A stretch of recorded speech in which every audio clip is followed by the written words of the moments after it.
Good evening, brilliant people. This is Jarbert Bergaza, and welcome to Jarbert Talks.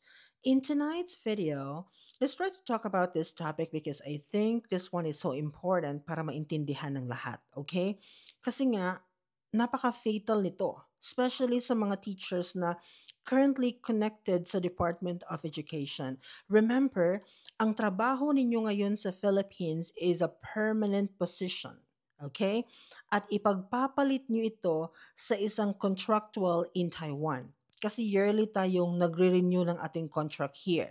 Hindi tayo permanent dito sa another country. I don't know kung may mga permanent ba dito, but so far, under the program TFA-TP, hindi po tayo permanent ang posisyon natin here. So basically, nagre-renew tayo every year. Kaya nga sinasabi ko, this is a fatal decision, especially sa mga maganda naman ang posisyon dyan sa Department of Education. So, dapat talaga ma-finalize ninyo ang inyong mga decision before you conclude na dito na talaga ninyo ipagpapatuloy ang inyong teaching profession. Okay? Dapat ninyong ma-finalize yan.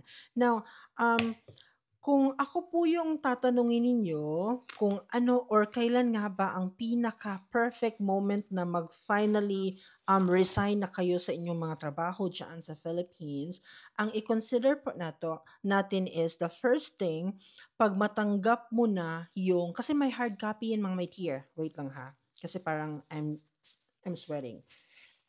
Kasi may hard copy po galing dito sa Taiwan, ipapadala sa iyo sa Philippines. Yan po yung mga dokumento na na-evaluate na po ng Philippine Embassy here in Taiwan. Okay? And it is really needed na maipadala ng ating employer to our country, to the Philippines, kasi gagamitin din po natin yan para makakuha tayo ng OAC. Okay, na ngayon po ay nasa DMW na.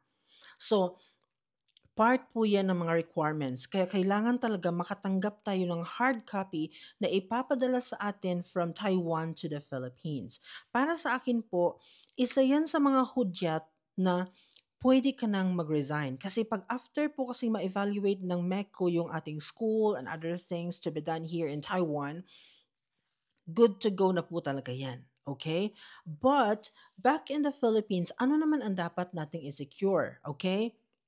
Because again and again, ang akin pong ginagamit na basis nito is if ikaw po ay currently connected sa Department of Education. Kasi once po na nag-separate na po kayo, nag-resign na kayo, it's not easy for you to come back. Okay, hindi po kasi madali. Okay lang siguro kung nasa private school kayo, pwede kayong magmakaawa sa inyong mga former employers to go back. Pero sa DepEd kasi once na ibigay na yan sa ibang tao yung item mo, hindi mo na agad makukuha yan. 'Di ba? So, kailangan talaga na kapag na-resign na tayo, dapat yun na yung pinaka-perfect time talaga na mag-resign na tayo. Okay? So, isa yung sinabi ko sa inyo na kapag makatanggap na kayo ng hard copy from Taiwan to the Philippines na ipinadala, yan na po, isang hudyat yan.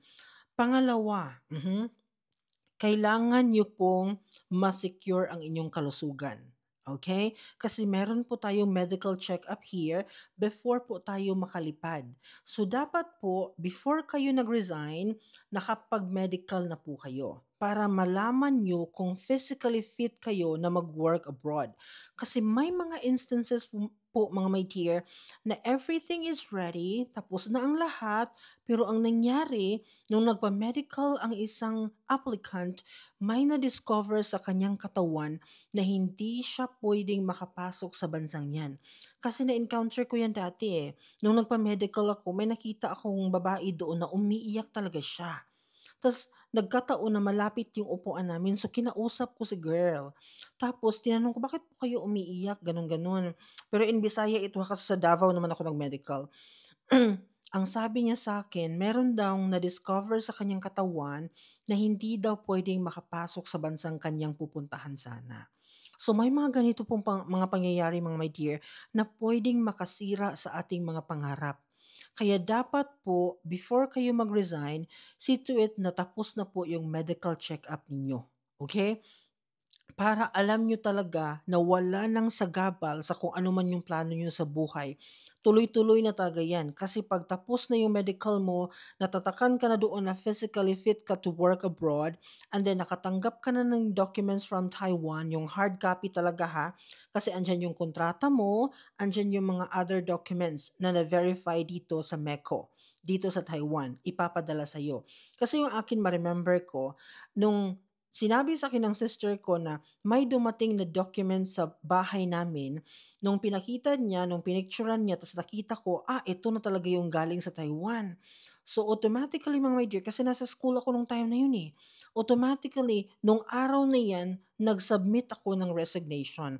Pero naka-draft na po ako ahead of time. Kasi handa na po ako talagang umalis. Kaya mag-draft na rin kayo. Before pa man ninyo matanggap yung hard copy na galing dito sa Taiwan, papunta dyan sa Philippines, mag-draft na kayo ng inyong resignation letter para pirma na lang kayo, tapos dalhin nyo yan sa principal's office kasi marami pang pagdadaanan yan mga my dear. Magki-clearance ka pa kasi marami pang pipirma sa school ninyo. And then right after ma-accomplish mo yung mga bagay-bagay dyan sa school mo, dadalhin pa yan sa division office. Kaya bibigyan mo talaga ng isang buwan, no? Or 3 weeks. Pwede na yun. 3 weeks to 1 month na preparation. Hindi kasi pwede na, for example, nasa DepEd ka ngayon, hindi kasi pwede na ngayon ka nag-resign, gusto mo bukas agad makuha mo agad ang mga documents and then lipad ka agad. No. It takes time po, mga my dear, ha? Kasi marami pong pagdadaanan ang ating pag-resign. And sinabi ko na sa inyo yan before na dapat you have to close properly your journey in the Department of Education. Kasi what if lang, hindi maganda yung journey mo dito sa another country. So, meron ka pang babalikan sa Philippines. Naintindihan nyo? Okay. So, bigyan nyo po yung mga sarili ninyo ng mga 3 weeks to 1 month para ma-process ang lahat. Tapos, mag-schedule ka na rin ng flight mo. Dapat nakabook ka na rin dyan. Once na isubmit mo na yung mga documents mo sa division office, sa mga DepEd teachers ito ha, pag nasubmit mo na sa division office, waiting ka na lang para sa iyong approval, mag-book ka na rin ng ticket para matansya mo kung kailan ka talaga lilipad. Para alam mo kung kailan talaga. Pero bigyan nyo ng allowance yung date ng paglipad ninyo kasi baka po hindi pa tapos ang lahat tapos schedule mo na to fly. Hindi naman maganda yon. Dapat nagbigay ka ng allowance siguro mga 1 linggo. Para makapagpaalam ka pa sa mga kapamilya mo, sa mga friends mo, magawa mo pa yung mga bagay-bagay na gusto mong gawin before mo iwanan ang Philippines. Ganon. So, bigyan mo ng 1 linggo, tapos i-fix mo lahat. Yun na yung departure day mo. Papunta ka na talaga ng Taiwan ng mga oras na yan. So again, yun po yung hudyat na kailangan ninyong bantayan. Dalawa lang I think. Kung hindi ko nakalimutan yung iba, hopefully may mga mag-share dito. Pero so far, yun lang yung kinonsider ko during my time na na-remember ko ha. Kasi dapat talaga alam natin na physically fit na tayo. Hindi pwedeng mag-resign kayo na hindi pa kayo nagkaroon ng medical check-up. Okay? And then, hindi nyo pa natanggap yung hard copy talaga. Pag sabihin natin na, "Sir, nakapirma na po ako ng contract, sir, tas na-send na rin po sa akin yung yung working permit ko sa Taiwan, sinend na sa akin ng employer ko." No, hindi po yan enough. Dapat po yung hard copy talaga, no, ng kabuuan na-verify ng MECO here in Taiwan. Yun yung antayin ninyo kasi ipapadala talaga yan ng employer nyo dito sa Taiwan to the Philippines. Pag yan ay natanggap nyo na, automatically, mag-prepare na kayo, ihanda nyo na ang sarili ninyo, i-file nyo na ang resignation ninyo kasi yan na talaga. Yan na po ang pinapangarap ninyo. And after a few weeks, andito na po kayo sa Taiwan. So tuloy-tuloy po talaga yan. Kapag na-consider nyo yung dalawang sinabi ko, tuloy-tuloy na talaga yan. No? Magdasal pa rin kayo patuloy kasi syempre hindi naman natin alam kung ano mangyayari. Pero as far as yung proseso is concerned, yan na talaga. Okay? Sure ball na yan kumbaga kung nakaabot ka na sa ganung level mga my dear. Okay? So sana malinaw po ang aking discussion sa inyo ngayon kasi medyo inaantok na rin ako mga my dear but ayokong matulog na hindi ako nakagawa ng isang video para sa aking mga viewers. Bye bye for now. See you again next time.